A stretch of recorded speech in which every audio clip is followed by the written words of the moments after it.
கர்த்தர் ஒருவரையே பயபக்தியோடு தேடணும்னு நினைச்சவர் தான் இந்த யோசபாத் என்கிற கர்த்தருடைய மகன் ராஜா.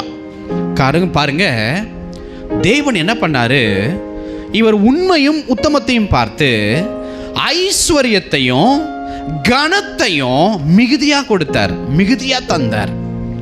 ஏனென்றால் ஏன் ஐஸ்வர்யத்தையும் கனத்தையும் உயர்வையும் எல்லாத்தையும் தந்தார்? ஆனாலும் இவருக்கு 2 உதவிகள் பின்வருகிற நாட்கள்ல இவருக்கு தேவைப்பட்டது. நல்ல கவனிங்க.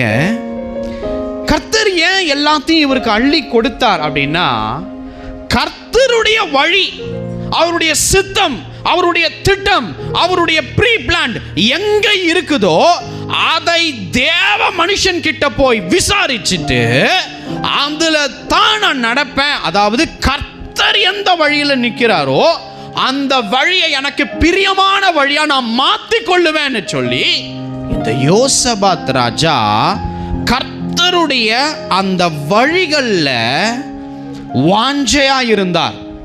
தேவன் என்ன சொல்றார், அடுத்து என்ன பண்ண போறார், அடுத்து என்ன காரியத்தை தேசத்துல செய்யணும், அவர் எந்த வழியில நிற்கிறார், அப்படி தன் இருதயத்தை சந்தோஷமா அந்த வழிக்கு ஒப்பு கொடுத்த ஒரு ராஜா. அது மட்டும் இல்ல, வேதம் சொல்லுகிறது அவர் இருதயம் உற்சாகம் கொண்டதாம். எதுக்கு தெரியுமா? தேவனை தேடவும், தேவன் அருவருக்கிற பாவத்தை அருவருக்கிறதையும், தேவன் அருவருக்கிற அந்த விக்கிரக தோப்புகளையும் இவர் அருவருத்ததனால் தேவன் இவருக்கு மிகுதியான ஐஸ்வர்யம், உயர்வு, கனம் எல்லாத்தையும் அள்ளி தந்தார். நல்லா கவனிங்க. அவர்கிட்ட இருந்த ரொம்ப ஒரு